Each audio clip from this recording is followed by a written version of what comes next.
So we are ready to get started. Okay. Shall we? So it was your name. Here, Anirudh. Here, Aravind. Here, Robert. Here, Shai. So where do you stay? You all stay nearby only.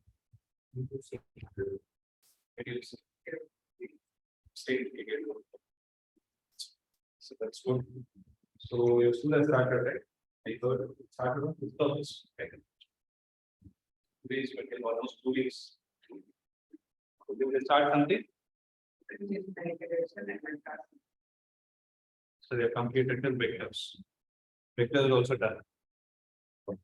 So they are basically testing mathematical. The vectors will write together. So the concept of we learn the lot about it consequence of vectors. Okay. So who's teaching? So how you attend? Just finished again classes started. How are you feeling? Fine now. Okay. What are the going to?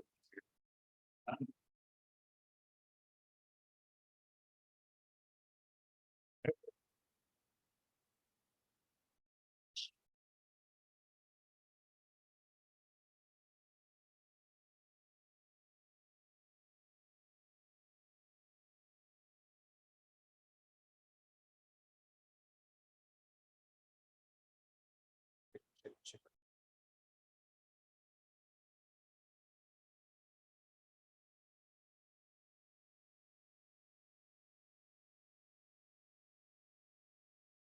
So hello. Yeah. So how was your 10th? Like how did you do? Your name? Your Balaji. Okay. So how did it go? How did you do? Okay, well. Board exam the 10th, how did it go? Like, okay. Mutta sir. 11th எப்படி இருக்கு? ஆரம்பிச்சதா? You're able to sense the heat? Sorry? Day 1 tougher இந்த மாதிரி இருக்கா? The first day itself you sense the heat. Okay. So what do you think is the difference? So you all got your NCERT textbooks. So did you all get a chance to go through your content? Like you saw the number of chapters. So each subject, how many times has it got multiplied? Almost 3 times. Yeah, last year you had physics. How many chapters did you have? Sources of energy was deleted. You had 4. Now it is almost 15. Yeah, physical world is alone deleted. Yeah. Now we can take it as 14. So it is almost 4 times. Right? So apart from that, you saw your chemistry and physics, chemistry and math syllabus also. Right? Math is almost the same, right? The number of chapters is the same.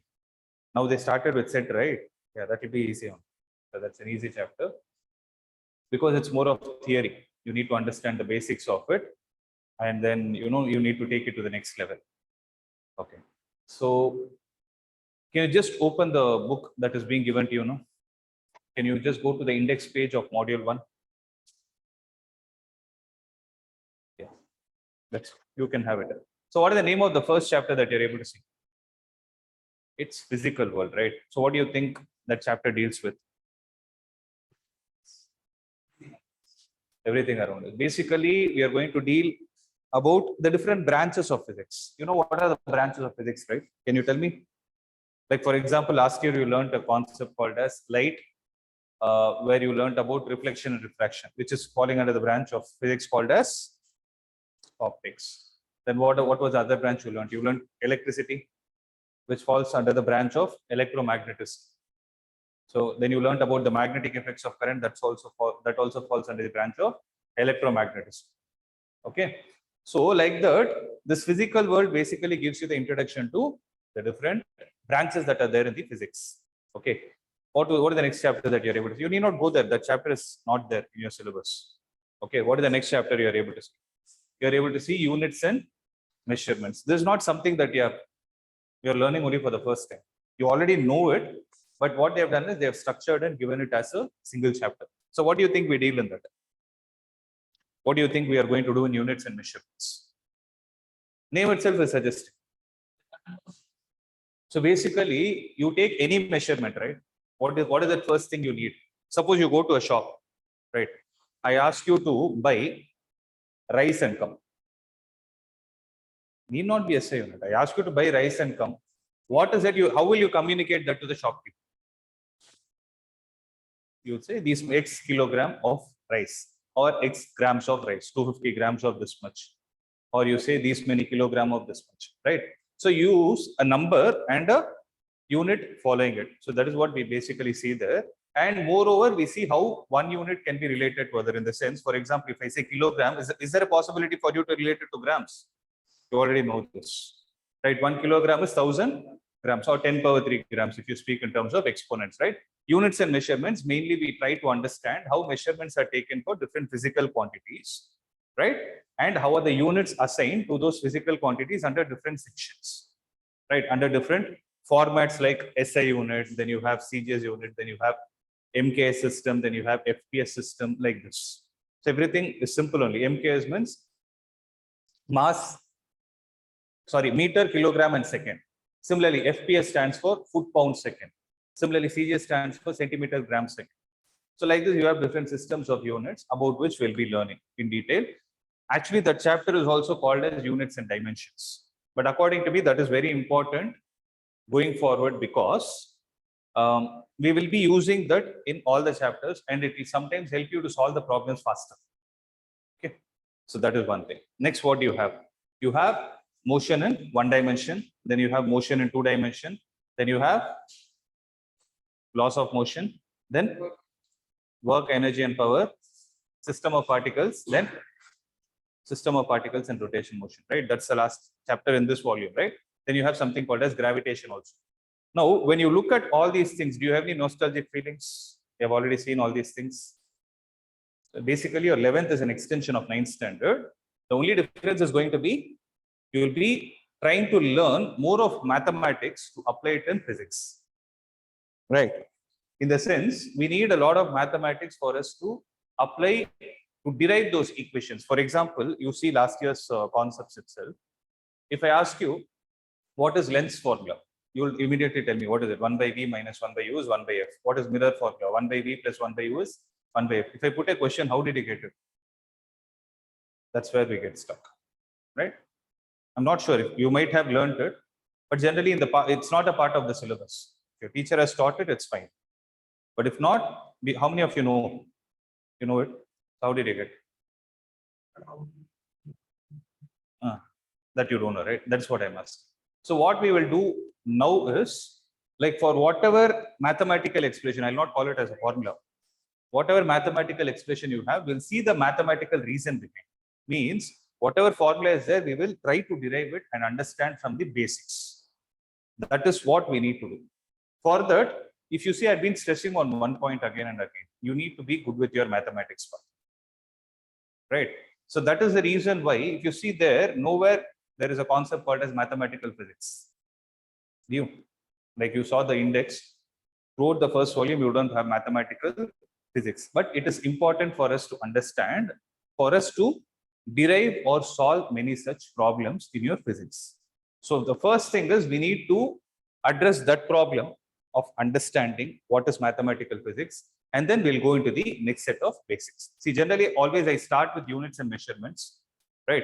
But since in your school they have started with mathematical physics, I thought I'll go in the same order, right? I generally go in the order of units and measurements, then I take vectors, then I go with motion in one dimension, two dimension, and in the same order, right? Now I'm going to change the pattern. So having said this, shall we get started? Right. So you all have a separate notes for this class?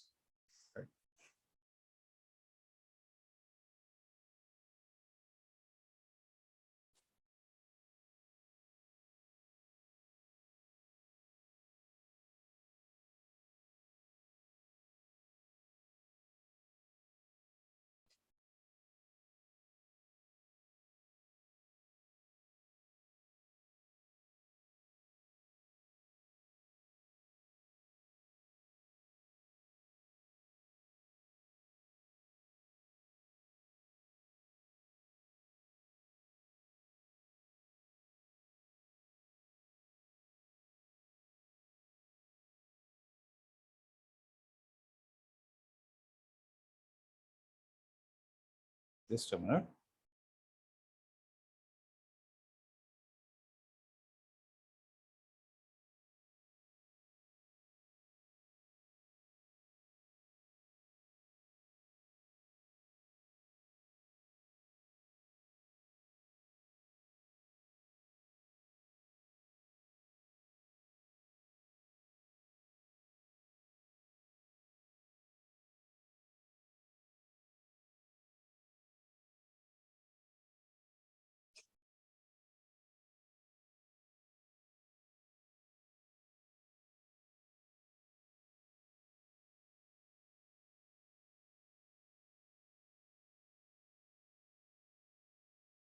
Right.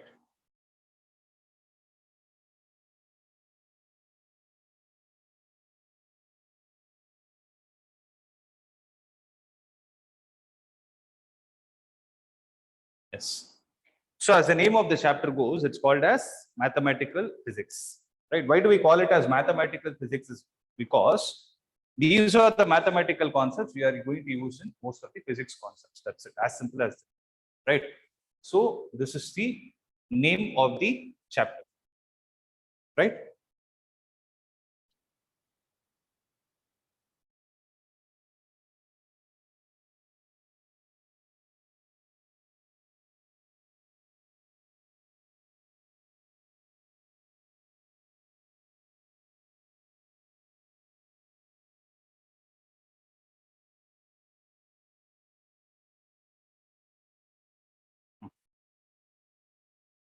See, I'm sure you would have learned the concepts of differentiation and integration, right? Is that what they started with?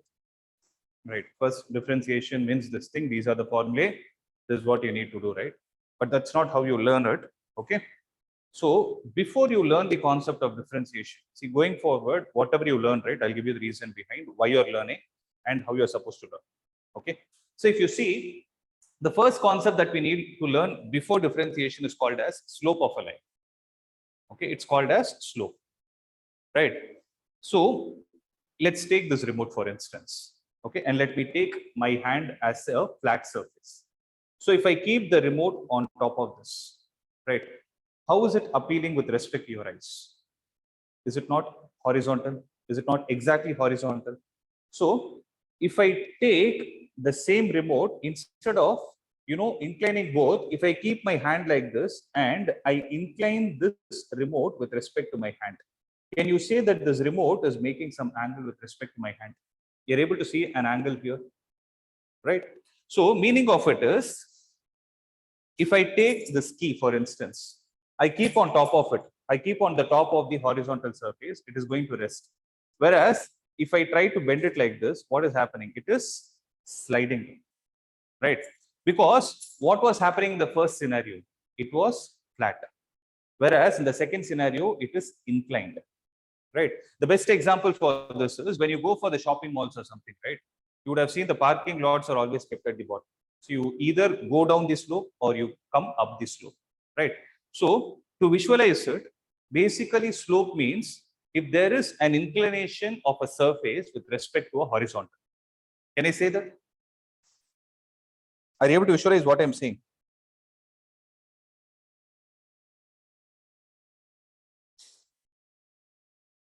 Yeah.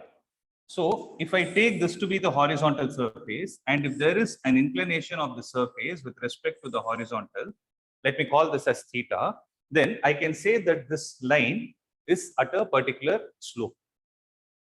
Or I can call this inclination itself as a slope. Right? Can I say? Right. Now, basically what happens here is, if there is one line like this, if there is another line like this, right? If one of the lines is fixed and the other line is rotated with respect to it, then we get a parameter called as an angle. So basically, how do you define angle? If someone says angle is 60 degrees, what is the meaning of it? Incline means what? So the angle is defined between whom?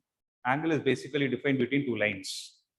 So what you actually do is, if I keep this finger as one of the lines and this marker as the other line, right? If I rotate it like this, can I say this stylus is making an angle with respect to the horizontal, means can I say it is rotated with respect to a fixed line? Right. And one more important thing that needs to be addressed here is, in which direction is this line getting rotated? So with respect to you, which direction is this? It is rotating in this way. This is called as anti-clockwise, or you call it as counterclockwise. Right. What about this direction then? It is going to be clockwise. Right. This is simple. Now, going forward, whenever I speak about angles, right, I'll ask you whether the angle is positive or negative. So in mathematics, an angle is said to be positive if the measurement is made in the anti-clockwise direction. Am I clear with this? Similarly, an angle is said to be negative when the rotation is made in the clockwise direction. Am I clear with this? So what I'm doing is I am marking something like this. I'm not just putting that arc, rather I'm putting an arrow mark. So here it is positive angle. Am I clear with this? Right. Now listen to this. Now, how do you define this slope of a line? So this line is making an angle with the horizontal, right? So slope of a line is defined like this. Tangent of the positive angle made by a line with horizontal. So what is it? Tangent of the positive angle made by the line with the horizontal. Are you able to understand what I'm saying? Now, when this is going to be the scenario, right? Listen to this carefully. What is this tangent I'm trying to speak about? It is tan. Tan of theta is what is called as slope of this line. The slope of line is always represented with the symbol small m. Okay. Tan theta is going to be equal to small m, right? So this is what we call it as slope of a line. Right? This is a basic definition. Are you able to visualize what is slope? Right? Are you able to see? Right. See, had the line been horizontal with respect to this, then what would be the value of theta? 0. So slope would have been tan 0, means it is 0. So what is the slope of the horizontal?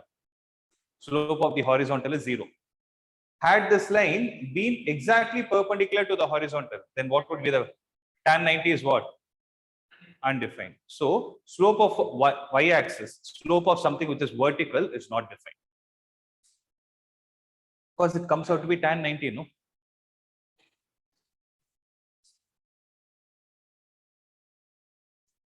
No, slope is not an angle. Slope is tangent of the angle. Slope is a number. Right? So that's why this word is very important. It is the tangent of the positive angle. By here, don't get confused. What do I mean by positive angle? Positive angle means the angle which is measured in the counterclockwise direction.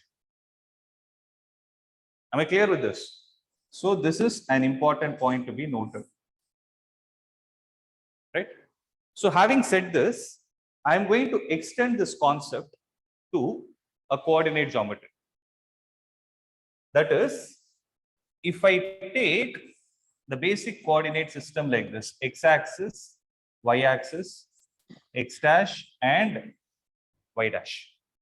Okay. Then what I'm going to do is, I am going to draw a line like this. And on this line, I will take 2 points. Let me call it as x1, comma y1. And let me call the other point as x2, comma y2. Okay. Now my job is to define the slope of this line. So for that, what I need to do is I will extend it like this. Then I will see what is the angle it is making with respect to the horizontal. So I'm very clear. I didn't say positive x-axis. I told only horizontal. When I say horizontal, the axis can either be positive or negative. Right? Don't get confused that positive. So you told positive, then why didn't you take it in the first quadrant? No. Okay. So having said this, from here, if I drop a perpendicular, and from here, if I drop a perpendicular, right? Then what is this distance going to be? This is x1. Am I right? So what about this distance? Obviously x2. So what about this distance? So if I drop a perpendicular from here, then what is this distance? It is y1. Then what is this distance? y2. So y2 is basically the distance from the x-axis, and y1 is also the distance from the x-axis. So here I have tan theta. So logic is very simple. Trigonometry clearly says it is applicable only for right angle triangles, right? So what I need to do is, in this part which is looking like a trapezium, I'm going to construct a right angle triangle. So when I construct a right angle triangle, it will be something like this. Means from this point I have dropped a perpendicular. So let me call this point as A, let me call this point as B, and let me call this point as P. So if this distance is x2, this is x1, then how much is this distance going to be? If this distance is y2, this is y1, then how much is y2 minus y1? So if I take the triangle B, P, and A, so if I take the triangle BPA, what is BP? Y2 minus y1. What is AP? X2 minus x1. Then what is this angle? It is theta. Because if this is theta, this is also theta. Why? They are corresponding angles. Am I clear with this? Now tell me, what is tan theta from this? What is tan theta? Opposite divided by adjacent. So it is BP divided by AP. Then it is going to give me y2 minus y1 divided by x2 minus x1. This is tan theta. If you observe this, can I write y2 minus y1 as difference in the y coordinates? So in physics, difference is represented by the symbol delta. So this triangle is called as delta. So delta y divided by delta x. So basically, if you know 2 points on a line and somebody asks you to write the slope of the line, what will you write it as? It is the difference in the y coordinates divided by the corresponding difference in the x coordinate. What do I mean by corresponding? If I write y2 minus y1, I should write only x2 minus x1 in the denominator. I should not change the order of the subscript. Meaning, I cannot write y2 minus y1 here and x1 minus x2 here. That is wrong. So that is why it is defined as a ratio of the difference in the y coordinates to the difference to the corresponding difference in the x coordinate. Right? So tan theta will be equal to delta y by delta x, and this is going to be the slope of line joining 2 points. Right? Make a note of this. I'll tell you where you will apply this. Make a note of this.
It will connect it.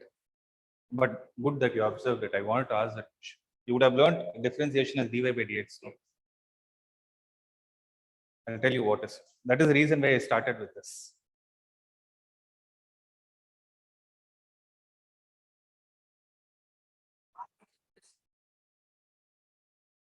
You'll understand it. Why is differentiation important? And for you to understand differentiation, why slope is important. I'll connect the dots. Okay, till here it is clear. No? Right. It's very simple. Basically, if someone gives you a line, see how much is what is the angle made by that line with the horizontal in which direction? In the positive direction. Always measure the anti-clockwise angle. Take tan of that anti-clockwise angle. That is slope. That's it. Okay. So this is something like an extended formula that we are deriving, provided you know 2 points instead of you sitting and measuring. Means if 2 points are known to you, right, you need not use a protractor. You directly can use this formula y2 minus y1 by x2 minus x1. Basically, when you use a protractor, it becomes a Euclidean geometry. Here it becomes coordinate geometry. That's the only difference.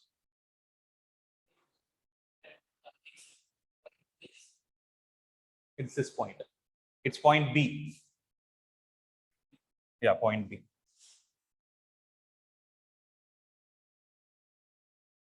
This point.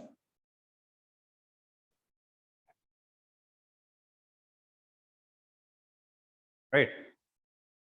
Shall I proceed? Yes. Now, let me do an example problem based on this. See, example. Suppose I give you 2 points, A 2, 5, B 7, minus 2. Okay, some random points. Right. There is a line passing through these 2 points. And I ask you what is the slope of this. So M will be equal to, what will you write? So y2 minus y1 divided by x2 minus x1. So this is y2. Minus 2 minus 5 divided by 7 minus 2. Am I clear with this? So what is the answer going to come out to be? It is minus 7 divided by 5. So slope of the line in this scenario is going to be minus 7 by 5. I told you, no, it's just a number. If you do y1 minus y2 by x1 minus x2 also, you'll get the same answer. Check and see. y1 minus y2, you can do it 5 plus 2. 5 minus of minus 2. 5 plus 2, 7 divided by 2 minus 7, minus 5.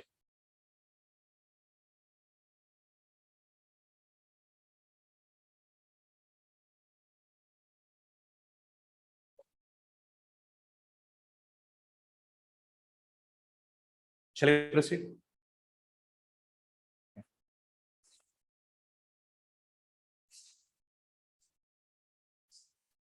Then it's not a line at all. Then it's not a line, it's a curve.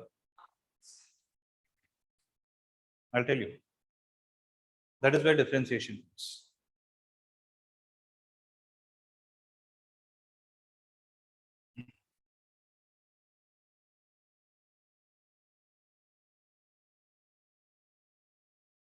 Shall I proceed? Okay, listen to this. Now, so that's what I've given, slope of line joining 2 points. I've already given it to you. So since now you know, if a straight line is given and 2 points on those straight lines are given, you know how to find the slope of that line, right?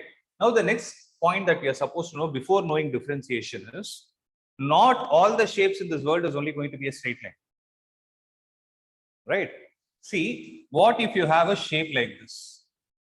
For this kind of a shape, is there a possibility where you can define the slope for it? Yes, you can do that. You can do that, provided you need to draw something for it. I'll tell you what that something is. Okay. Before that, I need to explain you the concept of something called as functions.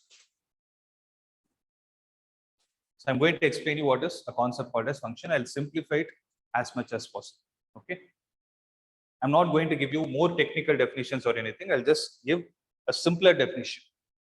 See, in your lower grades, if I give something like this, P of x is equal to 2x square plus 3x plus 1, right? Something like this was given. What is this? Basically, it's a, what polynomial is this? So it's a quadratic polynomial, right? Now, if I ask you what is P of 2, what will you do? Wherever x is there, you will put the 2. Right? You will just plug in that value and tell me a number, no? 2 into 2 square plus 3 into 2 plus 1. So how much are you going to get? 4 into 2, 8. 8 plus 6 plus 1. It's going to give me a 15. Means the value of this quadratic polynomial at 2 is 15. Right? Or if I put x is equal to, I'm getting 15. Now, can you tell me what is the significance of this? What is the mathematical significance of this kind of a value? You used one word. You called it as a quadratic polynomial. Right? So, if I take this and draw it on a graph sheet, if I take this expression and plot it on a graph sheet, what does a quadratic polynomial give us? Quadratic polynomial is not a straight, it's a parabola. So, ax square plus bx plus c is a parabola. So, when I talk about parabola, you can either have an upward parabola like this or a downward parabola like this. Right? So, when will you have an upward parabola? When the coefficient of x square, that is a, is greater than 0. When will you have a downward parabola? When the value of a is less than 0. I hope it's clear, right? Now, tell me one thing. Find the discriminant of this and tell me, is it coming out to be 0, positive or negative? What is the discriminant of this? B square minus 4ac. So, b square is 9 minus 4 into 2 into 1. So, what is it? It is 1. It's a positive value, right? So, positive value means it is going to have two real and distinct roots, right? I'm not concerned about roots. Suppose I say the graph is like this. I'm not getting into the details of whether this is right or wrong. I know that there are two roots. I don't know where they are. I'm not bothered about it in this context. Okay. Now, if I have a point 2, 0 here, why did I take 2, 0? Because I took the x value as 2. So, if I drop a line like this, a vertical line like this, then this line is cutting this parabola, right? Then the coordinate of the line where this line, the coordinate of the point where the line cuts the parabola is given as 2, 15. See, this is 2, 0. I'm just dropping a vertical line. Why did I drop a vertical line? Is because I need to know how much is the distance from the x-axis. So this line is cutting this parabola at a particular point. So what is going to be the coordinate of that point? It will be 2, 15. How did I tell that? Because when I substituted 2 in that equation, this equation is basically this graph only. Theoretically, it's an equation. When you draw it on a graph sheet, it is the shape, it is going to take the shape of a parabola. Am I clear with this? So, for this shape, at the point 2, when the x coordinate is 2, what did I get the corresponding y coordinate as? 15. Suppose I have P of 1. What is the answer going to be? So 2 plus 3 plus 1. How much is it going to be? 6. For example, like I don't know where that point is. Suppose this is 1, 0. Random points. Okay. Then what is the meaning of this? If I draw a vertical line, then the vertical line will construct a point which is going to give me 1, 6. Am I clear? Are you able to visualize what is the meaning of the values you had been finding till now? Right. Similarly, when you have a cubic polynomial, right, then for that shape, you substitute the value of x, right? You will get the corresponding value of y.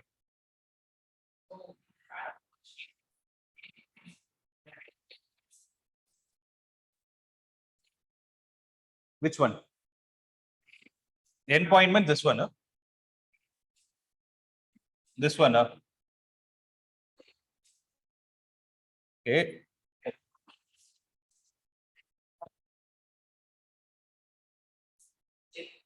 This distance is what you're asking.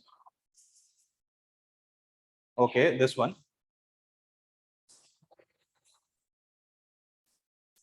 Okay, these are the two ends. You're talking about the roots. You're talking about the roots, right? Because it doesn't have an end. Parabola doesn't have an end. No, it will go to infinity and this side it will go to infinity. No ends.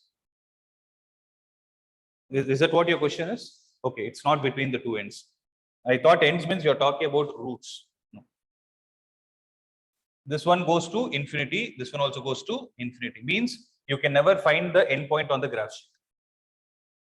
Am I clear with this? Right? The significance is clear. Now, what do I have to do with this in terms of function is what the question is. So you learned this P of X, right? How do you pronounce it? You call it as P of X. No, this is polynomial of variable X, polynomial of one variable. That is, the variable is X. In a similar way, if I write Y is equal to F of X, right? Then I will call this as a function where this will be a function of one variable. As you keep changing the input variable, you will get different outputs. Meaning, as you keep giving the value of X inside, you will be getting the value of Y so that you can plot something like this on the graph sheet.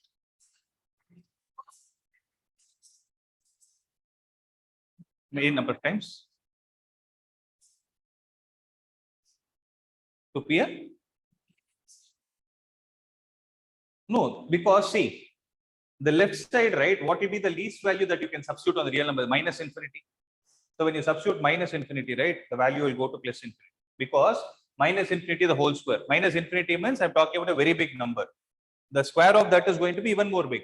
So this value is greater than this. So this will lead to plus infinity. This side also will lead to plus infinity. That's the reason. That is why it doesn't have any endpoints on the sides. Okay. So am I clear with this?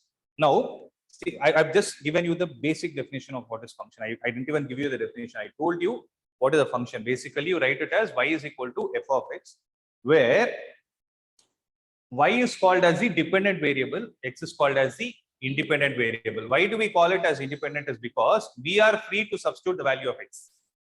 Nobody says you can keep substituting the value of x. For that, what will happen is you will get the corresponding values in the y. Okay, this is what a function is. So basically, a function behaves in such a way that you give one input, you will get one output.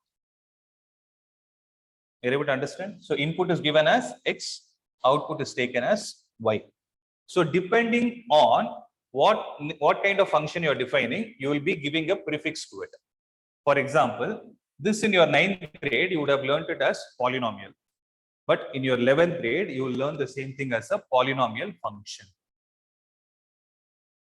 Is that clear? So instead of f, you have p, but x is the same. X is a variable. Instead of x, you can use z also. It's up to you. But in common notation, we use y and x as the combination, where y is taken to be the dependent variable, x is taken to be the independent variable. This thing is very important for you to understand differentiation. Again, I'm repeating it. Is that clear? See, suppose, what did I call this as? What function is this? Polynomial function. It's a polynomial function. See, last year you would have learned sine theta, right? Instead of sine theta, if I write y is equal to sine of, in the place of theta, if I replace it with x, sine is what kind of variable? It's a trigonometric variable. So that is a prefix you need to add. You call it as, so instead of theta, if you write it as x, this is called as a trigonometric function. Similarly, y is equal to tan x. This is a trigonometric function. That's it. Okay. That angle is variable. If that angle is a variable, okay, then so if one value depends on the other, then it is said to be a function. So that you give one input, you take one out. Independent means, see, for example, y is equal to 2. This is also a function. You call it as a constant function. Because, why do you call it as constant function? Because this side there is no variable, it's a constant value. 2 is a fixed number, you call it as a constant function. See, in your 9th grade, you would have had this question. Is 2 a polynomial or not? Is 2 a polynomial? Yes. Why do you call it as polynomial? You can write it as 2 into x power 0. It is a constant polynomial, but still it is a polynomial. Similarly, the polynomial is replaced with function when you come to 11th standard. You call it as a constant function. You need not go deep into this. When I come to the concept of functions, I'll explain it in depth. As of now, if you understand this much, it is enough. So basically, if there is a particular mathematical equation given to you, you give one input, you get one output, you call it as a function as of. That is your understanding, right? So the function can take any shape it needs. It need not be a parabola. It need not be a straight line. It can be of any shape, depending on what function I'm defining. Okay. So having said this, right? Having said this, if I need to understand how this differentiation works, why did I even speak about slope of a line and function before coming to differentiation? It is basically differentiation. I would call it like this. It is basically the combination of those two. I told you, right? Slope is defined for whom? Slope is defined only for a straight line.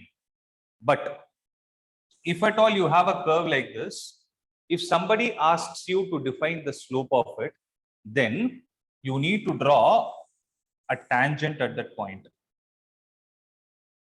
You draw a tangent at that point, right? The slope of the tangent at that point, I'll come to this.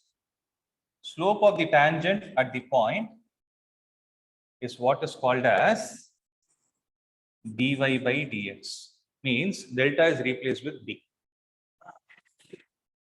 D. It's an infinitesimally small value. I'll tell you why this happens.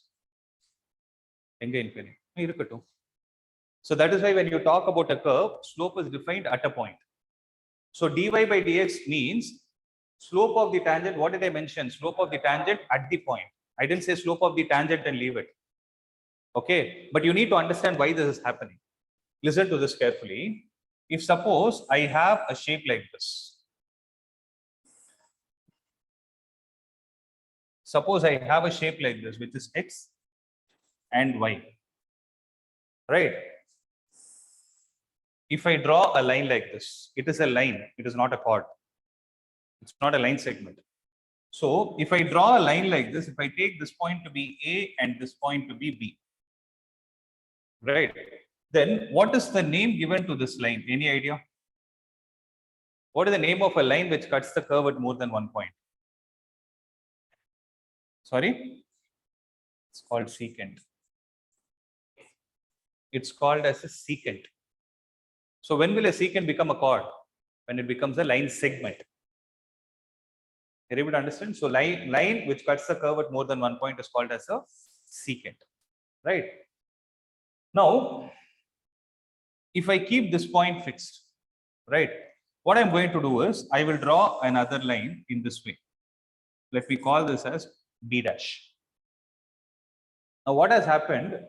This point B has traveled towards B dash in this direction.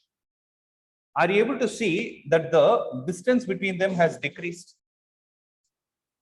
Right. So, can I call this as a line? Can I call this as a line? Means on the curve, I took 2 points. Let them be x1, y1, and let this be x2, y2. Will I be able to define the slope of AB? What is the slope of AB? Delta y by y2 minus y1 by x2 minus x1. Right. Now A is fixed, which is x1, y1. B prime is, let me call it as x3, y3. Now I'll be able to define the slope for it. Will I be able to define the slope for AB dash? Yes, I can define. Now what I'll do is I'll move this B dash even more closer to A. Let me call it as B double dash. Right. So as I keep this point fixed and as I move this B closer to point A, what is happening to that secant? So the distance is decreasing first of all, and at one point, as you keep moving closer, right, that secant will become a tangent. So you define the slope of the secant, right? As you kept moving closer, you're still defining the slope of the secant only. But how did that secant become? It became a tangent. A and B will be very close to each other. They'll not coincide. They'll be very, very, very close to each other that you need 1000x zoom to see how close they are. Let's say you put it under a microscope and see, right? They'll be very close to each other, but if you see with the naked eye, it will appear as if they are, as if it is a tangent. So this differentiation falls under a branch of mathematics called as calculus. And this calculus, what is actually happening is, here also, what did you find? Actually, what did I say? Slope of the tangent at that point, right? But that's an approximate value. You're actually finding the slope of secant. But how is that secant appearing to our eyes? It as a tangent because A and B are very, very, very, very close to each other. So that is why you call those kind of values as infinitesimally small. This is how it is written. So dy by dx is basically delta y by delta x only, provided the distance between x is small. You write it like this, don't get scared. I'll just tell you what it is. You know it is enough.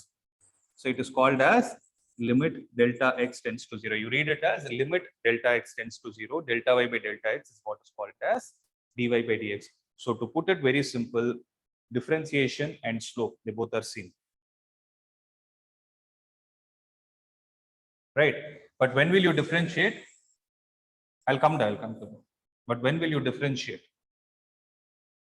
When you need to find when you don't have a straight line in the first place, right? Means when you don't have a straight line, you draw a tangent at that point and find the slope of the tangent. That is what is called as dy by dx. So it will take some time for you to understand. Don't overthink. I told you I'll give you the reason. I gave it. Okay, you will understand it slowly. This is very high on the first day. Okay, so don't think too much. Your job is only to know the formula, apply it. Where to apply it, I'll teach you. But all these things, I'm building it because maybe after 3-4 months down the line, once your maturity levels increase, you will be able to understand. You will. Is that point clear? See, if at all, I know it is tough because you have not seen these kind of, I directly went into calculus. Calculus directly from 10th to 11th is not the right thing. But as of now, know what is the reason. If somebody asks you why you differentiate, right? What will you say? This is the answer. If somebody puts a question to you, tell me why do you differentiate? What will you say? I'm differentiating to find the slope of the tangent to a curve at a particular point. That's it. What is the answer? To find the slope of the tangent to whom? To a curve at a particular point. That is what you're doing.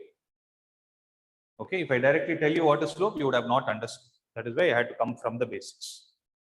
Now, is that registered? Because I'll tell you what people do know when somebody asks why you differentiate to make the value small. That's not the right answer. You don't differentiate to make the value small. You are no one to make the value small. When the values are small, you differentiate. Right? To find something called as instantaneous value.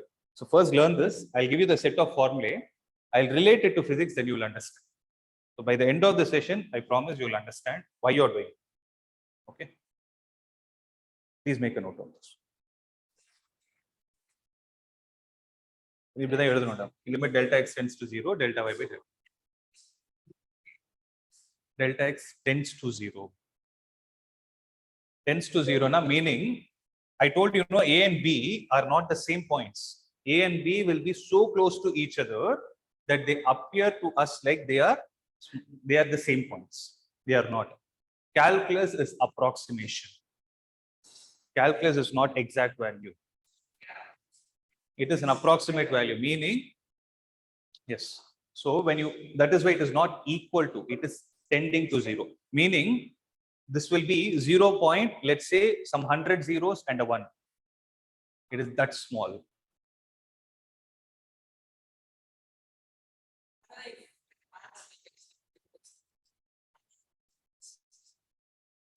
You will substitute. But actual meaning is this. See, because you cannot take what is that approximate value. See, somebody tends to 0. For you, it can be 0.100 zeros and a 1. For me, it can be 0.101 zeros and a 1. So which value will you take? Then it will be a debatable topic. That is why you substitute the value. I repeat, calculus is approximation. It's not exact value. Especially differentiation.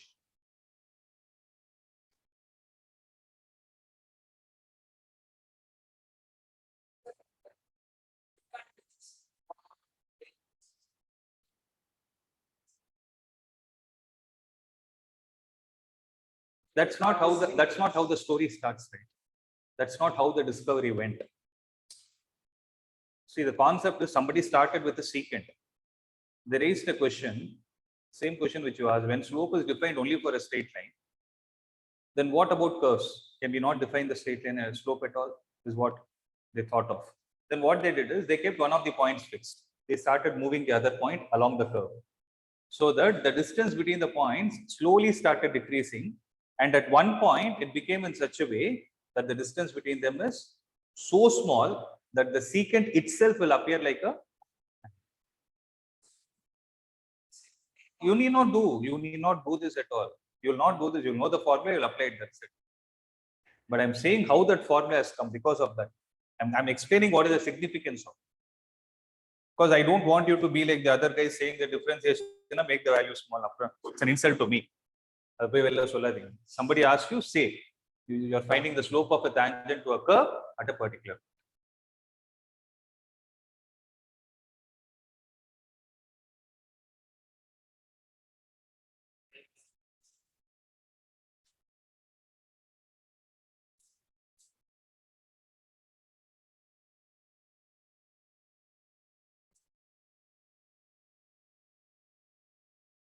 See, if you know finite values, if there is a finite difference existing between the readings, then you will take delta.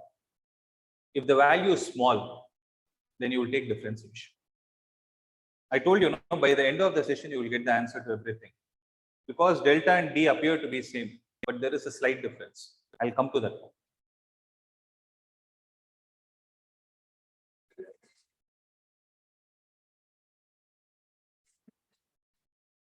Differentiation is done to find the slope of a tangent to a curve,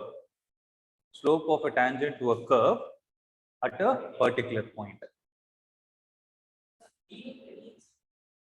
Limit, you read it as limit delta x tends to 0. You can write it down. First, tends is an arrow mark. Rightward arrow mark.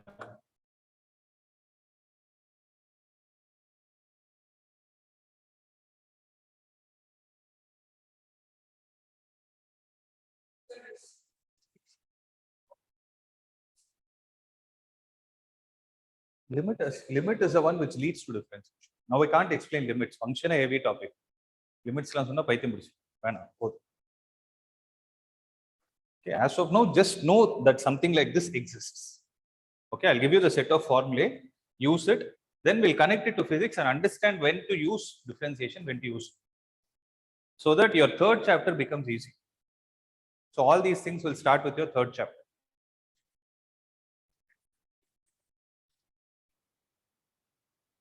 D is called as derivative. Derivative.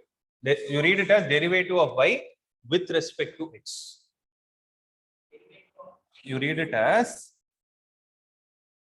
derivative of y with WRT means with respect to x. So basically, the numerator is the variable, denominator is the numerator is a dependent function, denominator is an independent function. I told you y is equal to f of x. No, the y is always in the numerator, x is in the denominator. Suppose you can ask me a question, sir, can't we define x is equal to f of y? You can. That's up to you. But whenever you write something like this, you're trying to tell the reader that left side value is dependent, right side value is independent. For example, I gave you a question, no, x is equal to. So what is the difference? I just change the values. I just change the variables. But here, if they take the exact meaning of x and y, right, then the x and the y coordinate will get interchanged. You're able to understand? Right. So if I want to differentiate this, right, I'll not write it as dy by dx. I'll write it as because derivative of dependent variable with respect to the independent variable. Are you able to understand the grammar of this? Right, this is how it works.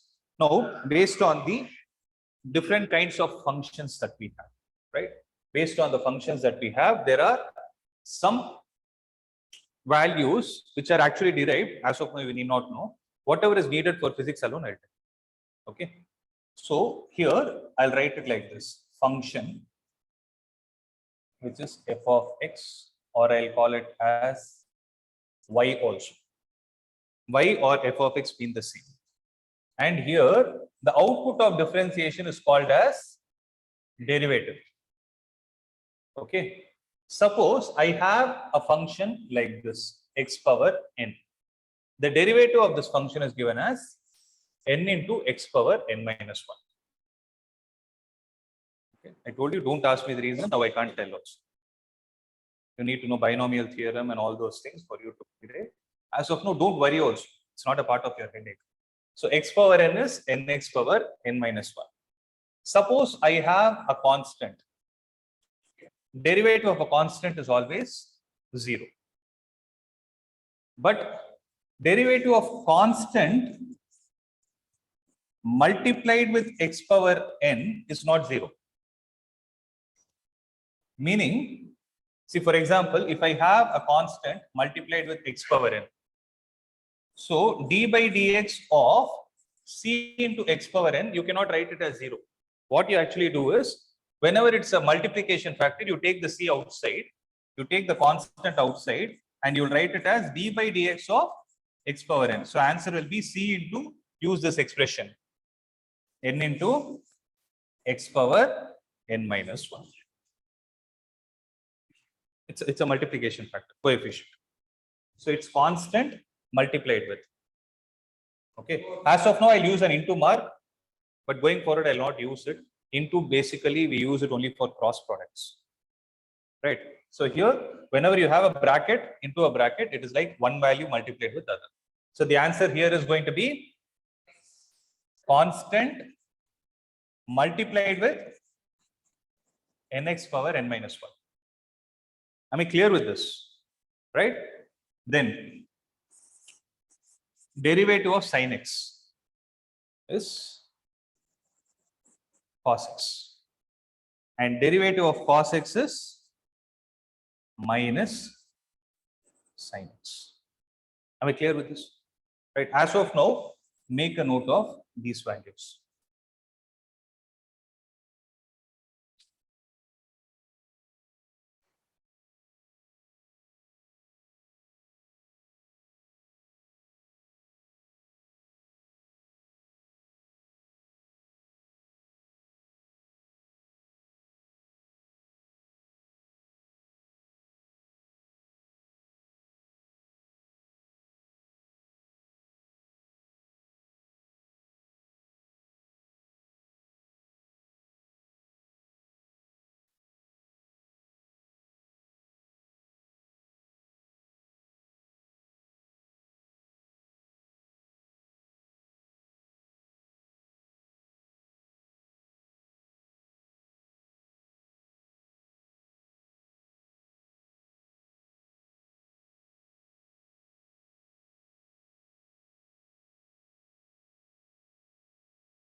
One minute. Huh?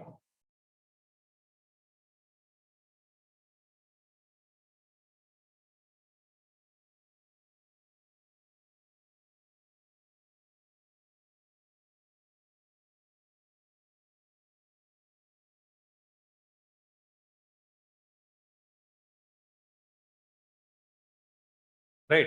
Till this step, is it clear? Now, see, sometimes what happens is, like how a constant is getting multiplied with a function. X power n is a function. Accepted? Right. X is a variable. That variable is raised to the power n. It's some function. So it is not always necessary you will either have only x power n or only constant or constant multiplied with x power n. Sometimes there can be the algebraic operation that is taking place between two functions. For example, that we call it as algebra of functions. Okay. Suppose I have a function f of x plus g of x, and I am interested to find the derivative of it. Right? If I'm interested to find the derivative of it, then let me call this f of x plus g of x as some y. Then dy by dx in this scenario is given as d by dx of f of x plus d by dx of g of x. Now listen. When I have y is equal to f of x, right? Listen to this carefully. Then I can write dy by dx as d by dx of f of x. This is one way of writing. Or I can write this as f dash of x. This is another way of writing. Or I can write this as y dash. Or I can write this as y with a dot on top of it. Everything means differentiation. Everything means differentiation, and this is called as the first derivative. Means you're differentiating the function once. You can ask me a question, can I differentiate the function second time also? You can. It's called second order derivative. If you do it three times, you call it as third order derivative.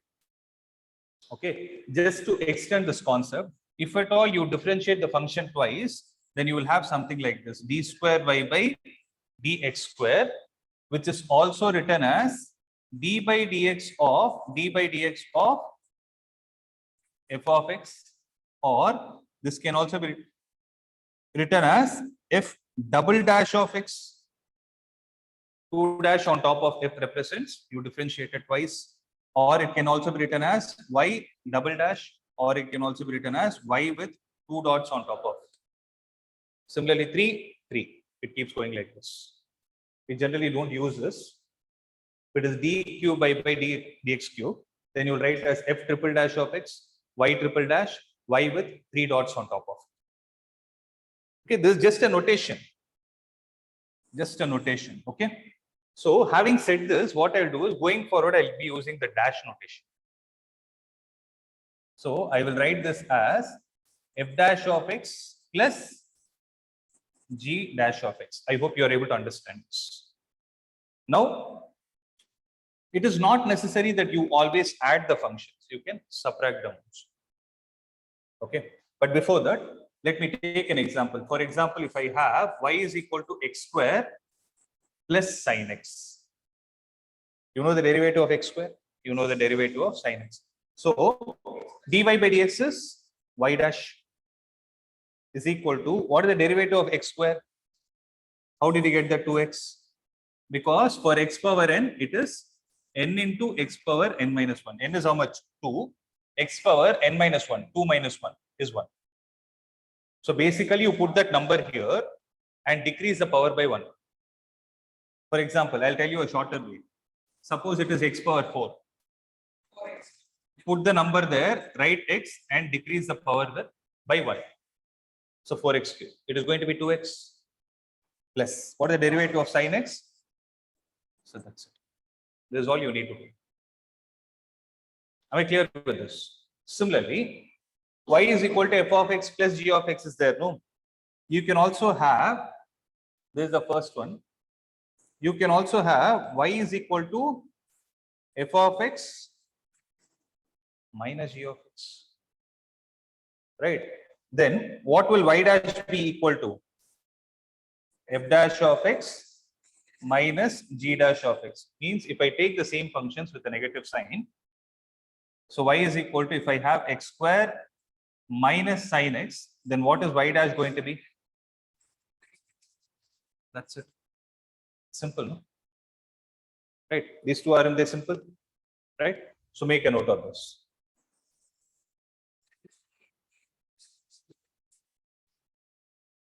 You can use y dash, get used to it.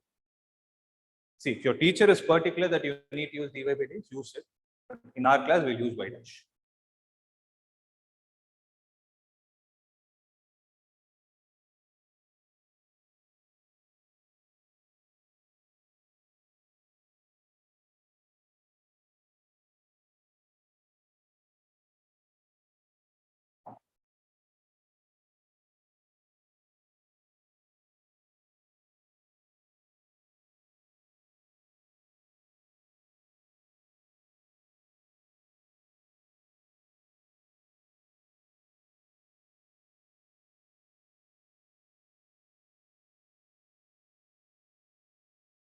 I hope you would have already learned all these things, right?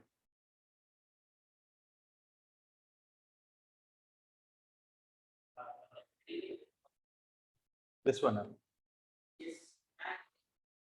This symbol, symbol you would have not used. Maybe they would have directly started with differentiation. There is a formula right here. You made a note. Now you know how to apply, no? I told you, I promise I'll connect it to physics. Till now, I'm talking only in mathematical language. I'll connect it to physics so that you'll understand. It has. It has.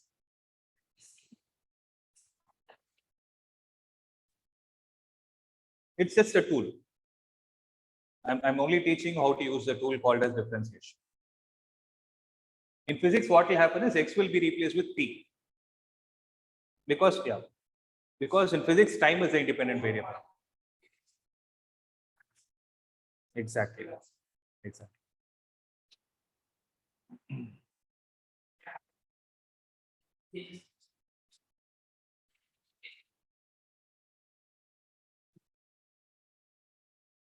Okay, you would have done. You'll understand. Linear momentum, you learn to. Rate of change. Yeah, you would have a rate of change of linear momentum is force, Newton's second law.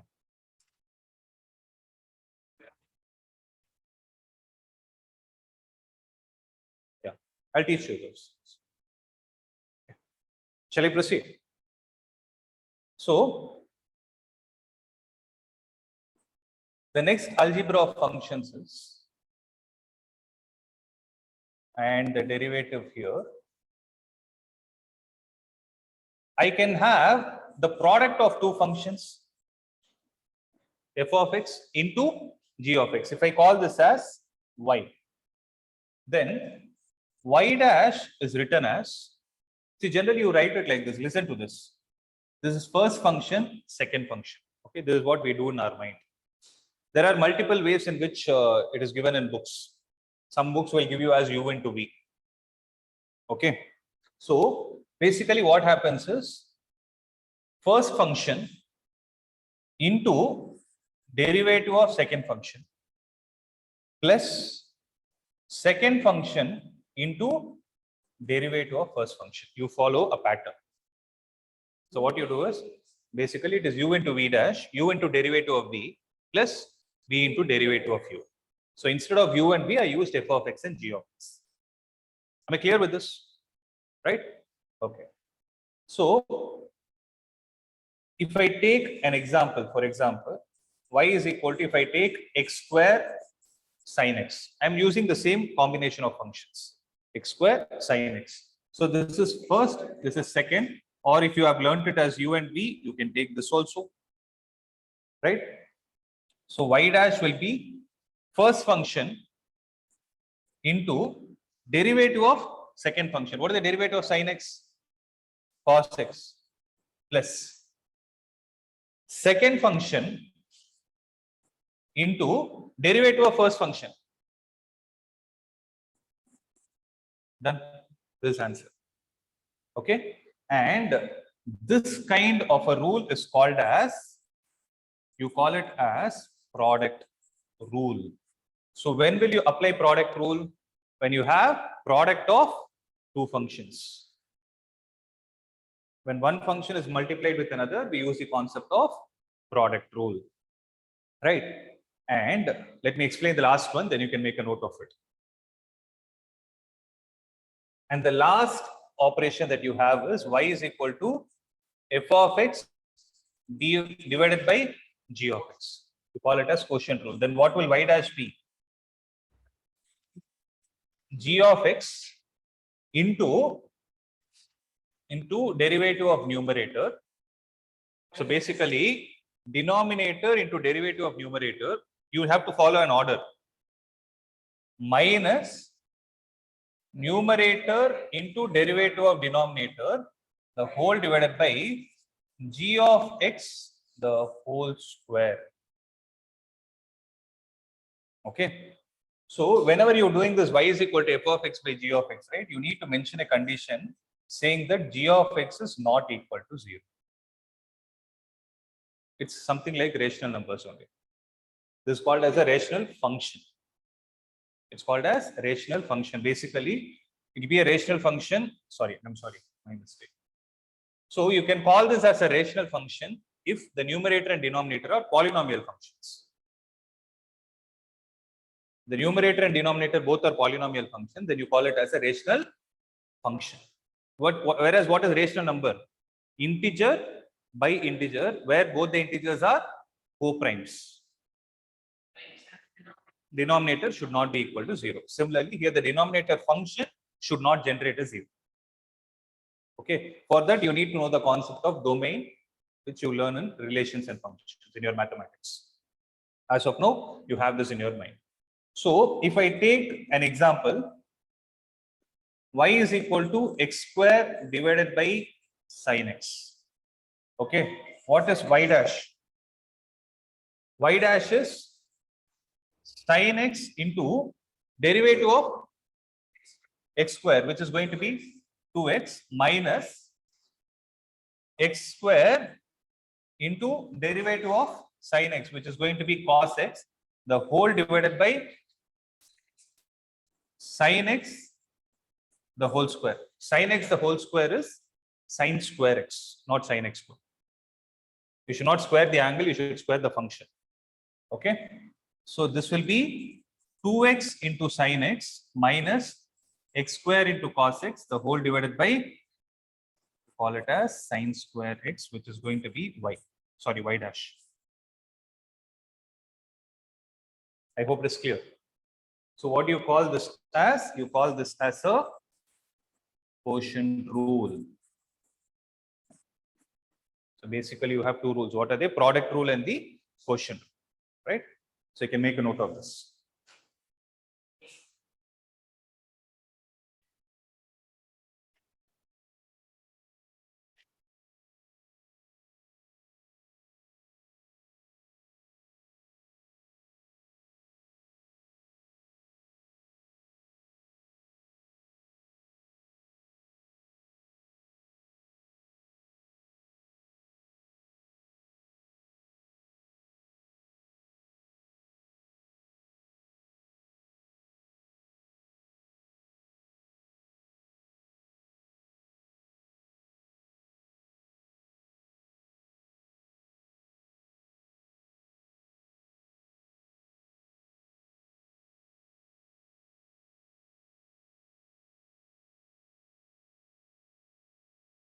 Next slide.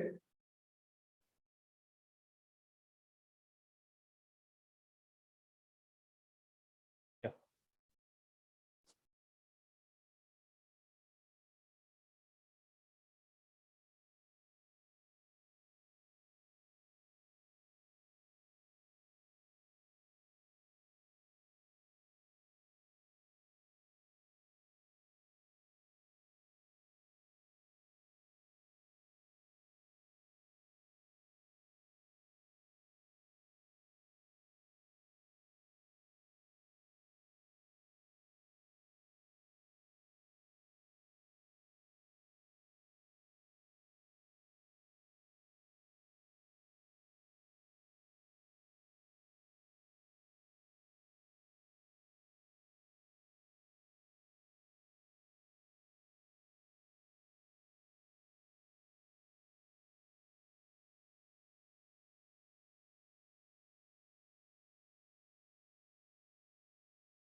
Shall I proceed?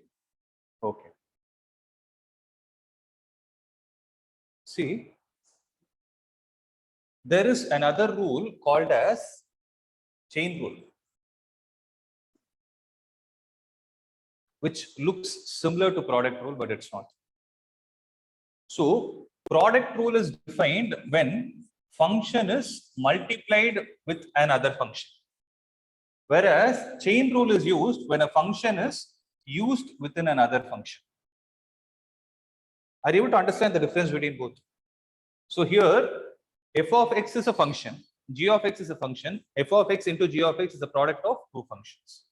Whereas Here what you have is f of g of x, meaning if suppose I have x square as one function, which I call it as f of x, okay, suppose I call f of x as x square, g of x as sin x. The meaning of this statement is x square into sin x.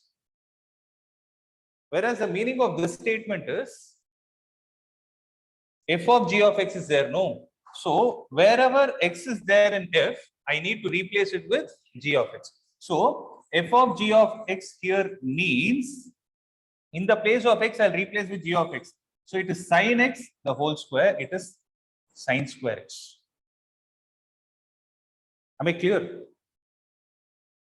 So whenever you have this kind of a function, you need to use something called as chain rule. I'll tell you how to use it. Okay. So this kind of a function is called as a composite function. Just for you to know the name, it's called as composite function, whereas this one is product of functions. Seriya? Listen. So y is equal to, for example, I have this sin square x. Then what I need to do is, see, for this one, if this is there, no. Y is equal to f of g of x is there, no. So y dash will be f dash of g of x into g dash of x. Okay, let me simplify it. Let me simplify it. Since you're seeing it for the first time, instead of dealing with sin square x, let's say you have y is equal to sin 2x, for instance. See, sin x is the function. Sin of, whenever you have this kind of thing, it will become a composite function because it is not one here. Then how do you do this is y dash is equal to, you differentiate the main function. What is the main function here? Sin. What is the derivative of sin? You write cos, but you don't write cos x. You will write derivative of g of x. You will write it as cos 2x into, you will differentiate this 2x. This is answer. This is called as chain rule. Okay, this you will not use it mostly as of now. There you will use it maybe in the 4th chapter. That too, I'll teach you one derivation of my own method. At that time, I'll show you how to use this. But as of now, if you know this, it's enough. Okay. So just to clarify, if suppose I have y is equal to, let's say, cos 7x. So what is y dash? Minus sin of, write the value as it is. 7x into derivative of 7x. Sorry. Into 7. That's the answer. So you finally report it as minus 7 times sin 7x. This is called as chain rule. Why I told it looks similar is because you are multiplying only. It looks similar. Right? I hope it is clear, no? Right. Make a note of this.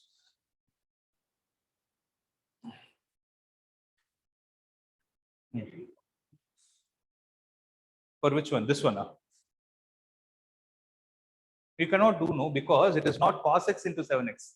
It is cos of 7x. There is a difference.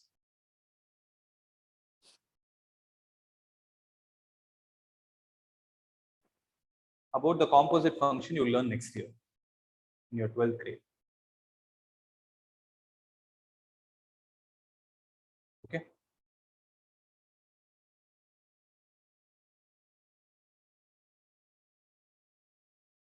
So,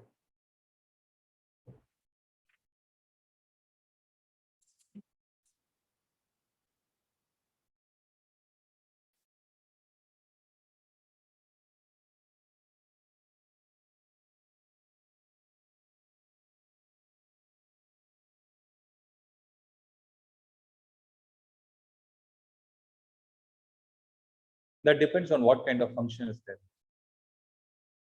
That's why when I wrote sin square x, I just changed it. The example you are quoting is something related to sin square x.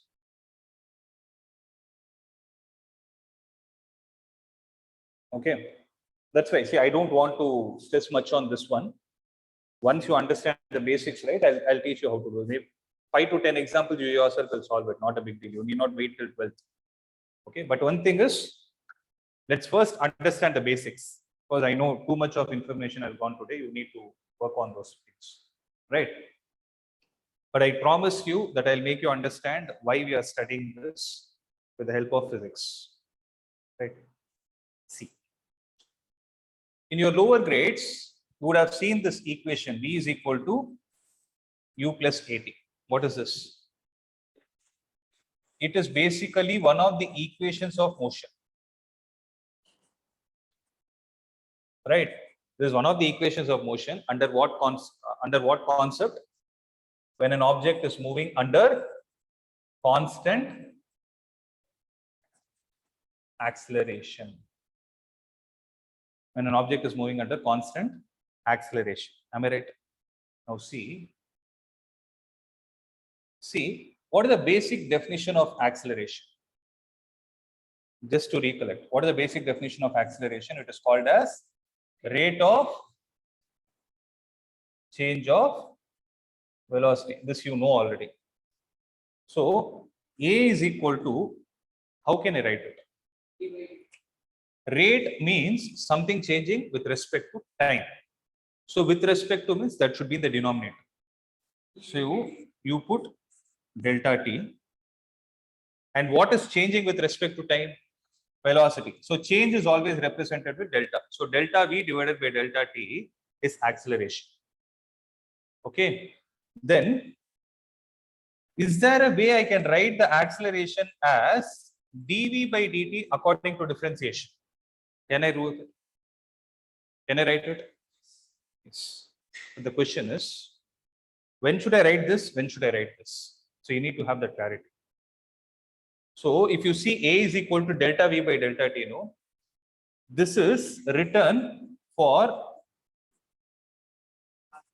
average value, whereas differentiation is written for instantaneous value. It is written for instantaneous value. So let me explain what I'm trying to say. So V is equal to U plus AT, right? Observe. If I bring U to the other side, then V minus U is equal to A into T. So V minus U divided by T minus 0 is equal to A. Why did I write T minus 0? I brought the T to the denominator. Instead of T, I wrote it as T minus 0. So V minus U is delta V. T minus 0 is delta T. This is what acceleration is. I just reverse the process.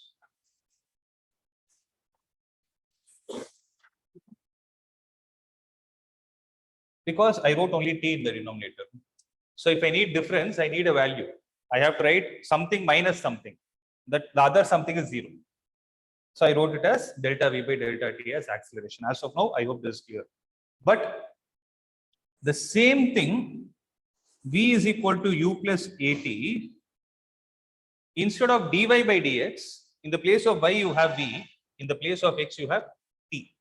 So if I write this as dv by dt, then this will be equal to derivative of u plus derivative of at, the first algebra of functions. That's what I was about to say. U is a constant because initial velocity is fixed. So this is going to be 0. So this formula is derived when the acceleration is constant. So when a constant is multiplied with a variable, what can you do? You can bring the constant outside. So this will be a into derivative of t with respect to derivative of t. Derivative of t with respect to time is 1. But what is a?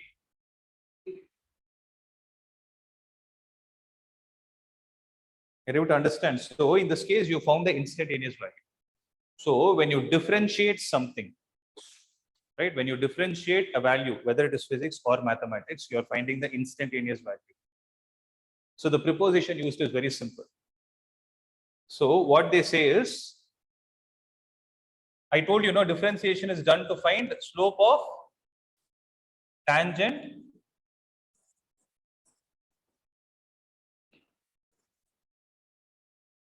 so if you see the word at, you need to differentiate.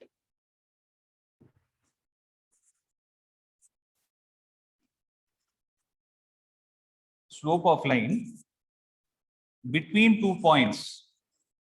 If you see the word between, you will directly find the slope, which is going to give you the average value. This is what you need to do.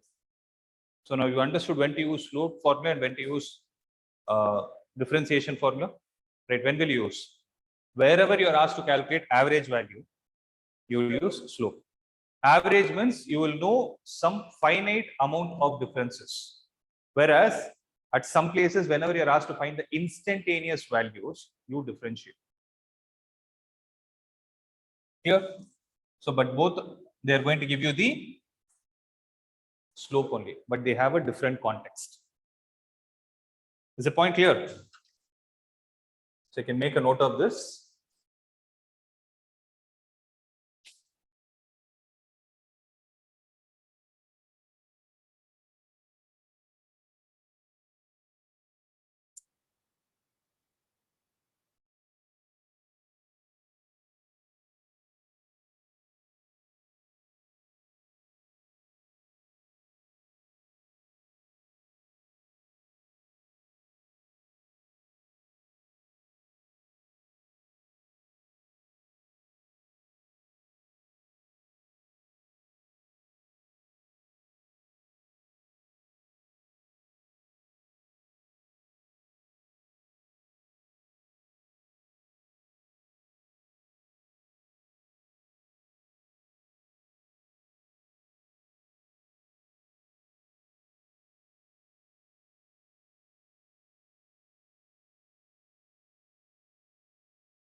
You're done copying?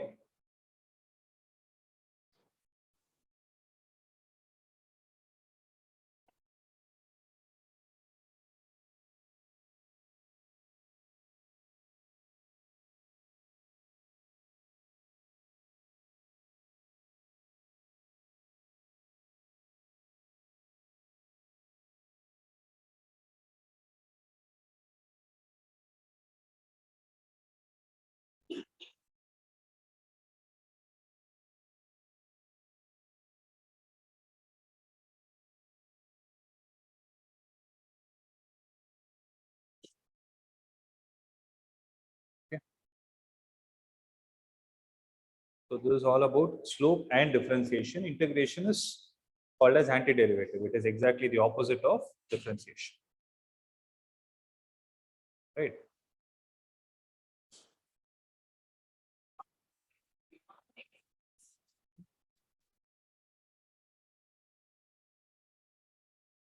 Why do we integrate? Any idea? இதுதான் சொல்லாதேன் அப்ப differentiation to make it smaller. The answer தானே.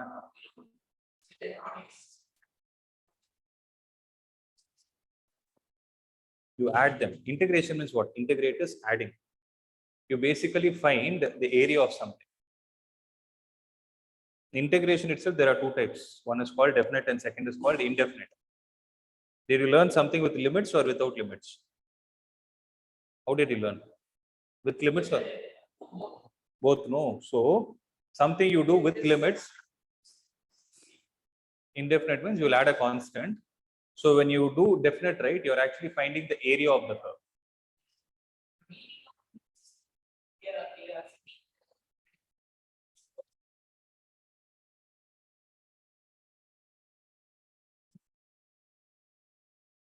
it will take some time for you to understand, because without functions, I can't teach calculus.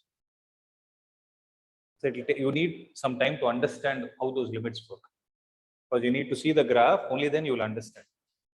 Maybe it will take 3-4 months. At that point, you will definitely get it, because in math also it comes as 11th step, not here.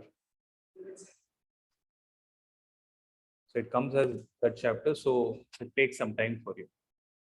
Am I clear? So as of now, just accept it. These are the basics that you need to have in your mind. I'll tell you how to apply them when it comes to the concept of motion in one direction. Okay.